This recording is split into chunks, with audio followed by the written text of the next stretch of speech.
അപ്പോൾ ഇന്ന് നമ്മൾ സുപ്രധാനമായ ഈ ലോക്സഭാ തെരഞ്ഞെടുപ്പിലേക്കുള്ള നാമനിർദ്ദേശ പത്രിക നൽകിയിരിക്കുകയാണ്.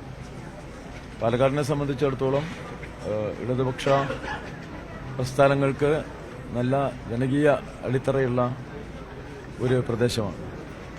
അതുകൊണ്ട് തന്നെ എല്ലാ തലത്തിലുമുള്ള തിരഞ്ഞെടുപ്പ് പ്രവർത്തനങ്ങൾ വളരെ സജീവമായിട്ട് തന്നെ ഇപ്പോൾ നടന്നു വരികയാണ്.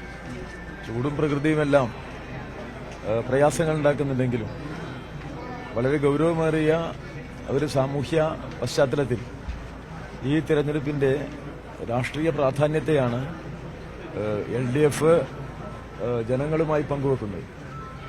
ഇന്നത്തെ ഒരു പൊതുസ്ഥിതിയിൽ പാലക്കാട്ട് നിന്ന് ഇടതുപക്ഷ ജനാധിപത്യ മുന്നണി ജയിക്കേണ്ടതുണ്ട്. കേരളത്തിൽ നിന്ന് പരമാവധി സീറ്റുകൾ ഇടതുപക്ഷ ജനാധിപത്യ മുന്നണിക്ക് ലഭിക്കുക എന്നതും ഇന്നത്തെ സാഹചര്യത്തിൽ വളരെ പ്രാധാന്യമുള്ള ഒന്നാണ്. നിലവിലുള്ള നരേന്ദ്രമോദി ഭരണത്തെ മാറ്റുക എന്ന സുപ്രധാനമായ രാഷ്ട്രീയ ലക്ഷ്യം വെച്ചുകൊണ്ടാണ് ഞങ്ങൾ ഈ തെരഞ്ഞെടുപ്പിൽ മത്സരിക്കുന്നത്. തെരഞ്ഞെടുപ്പിന് ശേഷം ഇന്ത്യയിൽ ഒരു മതനിരപേക്ഷ ഗവൺമെന്റ് ഉണ്ടാവേണ്ടത് ഇന്നത്തെ സാഹചര്യത്തിൽ അത്യന്തം പ്രാധാന്യമുള്ള ഒന്നാണ്. രാജ്യത്തിലെ പാർശ്വവൽക്കരിക്കപ്പെട്ട ജനങ്ങളുടെ ജീവിതത്തിൽ കൂടുതൽ പ്രയാസങ്ങൾ ഉണ്ടാവുകയും സമ്പന്ന വിഭാഗങ്ങളെ വലിയ തോതിൽ വളർത്തുകയും ചെയ്ത BJP നയങ്ങളുടെ പ്രതിഫലനം ജീവിതത്തിൽ തന്നെ എല്ലാവരും ഇപ്പോൾ അനുഭവിച്ചു വരികയാണ്.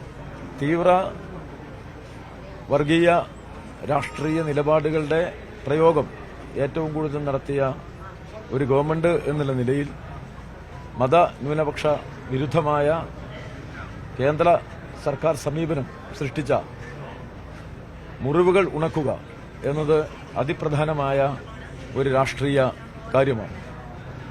ഈ തെരഞ്ഞെടുപ്പ് ആ നിലയിൽ ജനാധിപത്യ ഇന്ത്യയുടെ ചരിത്രത്തിൽ അപകടം നിറച്ച ഒരു ഭരണകാലത്തെ അതിജീവിക്കാനുള്ള ഇന്ത്യയിലെ സാധാരണ പൌരന്റെ താൽപര്യം പ്രകടിപ്പിക്കപ്പെടുന്ന ഒരു തെരഞ്ഞെടുപ്പായിരിക്കും ഇത്. മോദിയെ ഈ തെരഞ്ഞെടുപ്പ് അധികാരത്തിൽ നിന്ന് മാറ്റും. കേരളം അതിൽ വലിയ പങ്ക് നിർവഹിക്കും. ആ പങ്ക് നിർവഹിക്കുന്ന പ്രക്രിയയിൽ പാലക്കാട് അതിന്റെ രാഷ്ട്രീയ ചുമതല ഒരു ഇടതുപക്ഷ സ്ഥാനാർത്ഥിയെ നല്ല ഭൂരിപക്ഷത്തിന് വിജയിപ്പിച്ചുകൊണ്ട് നിർവഹിക്കും എന്ന പ്രതീക്ഷയാണ് ഞങ്ങൾക്കുള്ളത്. അതിന് സഹായകരമായ രൂപത്തിലുള്ള പ്രവർത്തനങ്ങൾ ഇപ്പോൾ നടന്നു വരികയാണ്. തിരിച്ചു പിടിക്കാൻ കഴിയുന്ന ആത്മവിശ്വാസം ഈ 3 വട്ട പ്രചരണം പൂർത്തിയായിട്ടുണ്ട്. അതിൽ നിന്ന് ലഭിച്ചിട്ടുണ്ടോ? അല്ല, പാലക്കാട് സാധാരണഗതിയിൽ തന്നെ ഇടതുപക്ഷ ജനാധിപത്യ മുന്നണി ജയിച്ചു വരുന്ന ഒരു നിയോജകമണ്ഡലമാണ്. അത്യപൂർവം സന്ദർഭങ്ങളിൽ മാത്രമാണ് ചെറിയ തോതിലുള്ള വോട്ടുകൾക്ക് നമ്മളിവിടെ തോറ്റിട്ടുണ്ട്. ഇപ്പോൾ കഴിഞ്ഞ ലോക്സഭാ തെരഞ്ഞെടുപ്പിന്റേത് ഒരു സവിശേഷ അന്തരീക്ഷമായിരുന്നു എന്ന് എല്ലാവർക്കും അറിവുള്ള കാര്യമാണ്.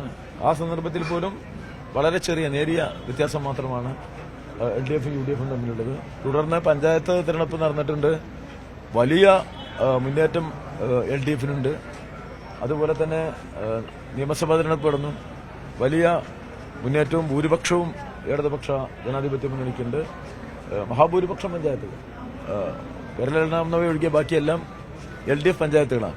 സ്വാഭാവികമായിട്ടും LDF-ന് നല്ല സ്വാധീനമുള്ള പ്രദേശങ്ങളാണ്. ഒരു ഇടതുപക്ഷ പ്രസ്ഥാനത്തെ സംബന്ധിച്ചിടത്തോളം ഇടതുപക്ഷം അതിന്റെ ഇടപെടലുകളിലൂടെ സാമൂഹ്യ തലത്തിൽ വലിയ മാറ്റമുണ്ടാക്കിയിട്ടുള്ള ഒരു പ്രദേശമാണ്. ഇടതുപക്ഷത്തിന്റെ നേതൃത്വത്തിൽ കർഷക തൊഴിലാളികളുടെയും കൃഷിക്കാരുടെയും വലിയ പ്രക്ഷോഭം നടന്നതിന്റെ ഒരു ചരിത്ര ഭൂമിക പാലക്കാടിനുണ്ട്.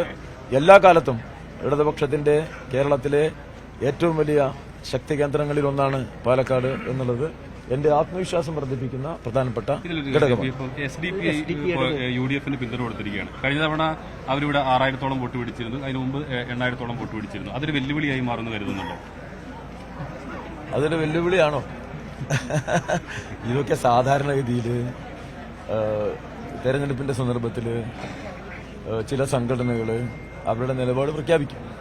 SDPI നമ്മുടെ സമൂഹത്തിൽ നിർവഹിക്കുന്ന രാഷ്ട്രീയ ധർമ്മം പ്രതിലോമപരമാണ്.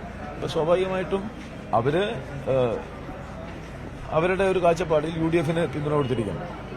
SDPIയുടെ പിന്തുണ പാലക്കാടിനെ സംബന്ധിച്ചിടത്തോളം അതിന്റെ ജയാപജയങ്ങളെ നിർണ്ണയിക്കുന്ന ഒരു പ്രധാന ഘടകമല്ല. അപ്പൊ ആ നിലയിൽ ഞങ്ങൾ അതിനെ കാണുന്നു. ഇപ്പം നരേന്ദ്രമോദി സംസാരിക്കുമ്പോഴെല്ലാം കരുവന്നൂർ ബാങ്കിനെ കുറിച്ച് ആവർത്തിച്ച് അവരുടെ സ്ഥാനാർത്ഥികളോട് പറയുന്നുണ്ട്. അതിന്റെ പൈസയെല്ലാം ഞങ്ങൾ തിരിച്ചു പിടിക്കും, ആ പൈസയൊക്കെ തിരിച്ചു കൊടുക്കുന്നതിന്റെ നിയമസാധ്യത.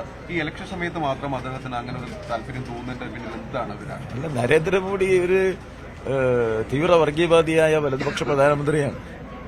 അദ്ദേഹത്തിന്റെ അജണ്ടകളിൽ നിഗൂഢതകളുണ്ട്. എല്ലായ്പ്പോഴും നിഗൂഢമായ അജണ്ടകളുടെയും ഭാഷകളുടെയും പശ്ചാത്തലത്തിൽ നിന്നുകൊണ്ടാണ് അദ്ദേഹം സംസാരിക്കുന്നത്. ഇന്ത്യ എന്ന് പറയുന്ന മഹാരാജ്യത്തിനകത്ത് കേരളത്തിലെ ഒരു കൊച്ചു ഗ്രാമം, ഒരു മുനിസിപ്പാലിറ്റിയുടെ 1/3 ഭാഗം വരുന്ന ഒരു പ്രദേശത്തുണ്ടായ ഒരു പ്രശ്നത്തെ അദ്ദേഹം വലിയ വിഷയമായിട്ട് ഉന്നയിക്കുകയാണ്. ആ പ്രശ്നങ്ങളിൽ അതിലെ ന്യായാന്യായതകൾക്കനുസരിച്ച് പരിഹാരം കാണുന്നതിന് വേണ്ടി കേരളത്തിലെ ഇടതുപക്ഷ ജനാധിപത്യ മുന്നണി നല്ല തീരുമാനങ്ങൾ എടുത്തിട്ടുള്ളതാണ്. ആ ബാങ്കിൽ വന്ന ക്രമക്കേടുകളിൽ കൃത്യമായ നടപടികൾ സ്വീകരിച്ചിട്ടുള്ളതാണ്. അതിൽ നിക്ഷേപകർക്ക് നഷ്ടം വരാതിരിക്കുന്നതിന് വേണ്ടിയുള്ള ഇടപെടലുകൾ ഗവൺമെന്റ് നടത്തിയിട്ടുള്ളതാണ്. ഒരു തെറ്റിനെയും ഇടതുപക്ഷം സാധാരണ പ്രോത്സാഹിപ്പിക്കുകയോ സംരക്ഷിക്കുകയോ ചെയ്യാറില്ല. ഇടതുപക്ഷ ജനാധിപത്യ പ്രസ്ഥാനങ്ങളെക്കുറിച്ച് അറിയുന്ന എല്ലാവർക്കും അറിയാം, ഞങ്ങളെ സംബന്ധിച്ച് ഒരുതരം ക്രമക്കേടിനെയോ തെറ്റുകളെയോ ഞങ്ങൾ പ്രോത്സാഹിപ്പിക്കാറില്ല. അതുകൊണ്ട് അത് സംബന്ധിച്ച് വളരെ വ്യക്തതയുള്ള നിലപാടാണ് ഞങ്ങൾക്കുള്ളത്. പ്രധാനമന്ത്രി ചെറുതാവുന്ന പല സന്ദർഭങ്ങളും ഉണ്ടാവും. അത് അവരുടെ മുൻഗണനകളുടെ പ്രശ്നമാണ്. അതൊന്നും കേരളത്തിലെ ജനവിധിയെ ബാധിക്കുന്നില്ല.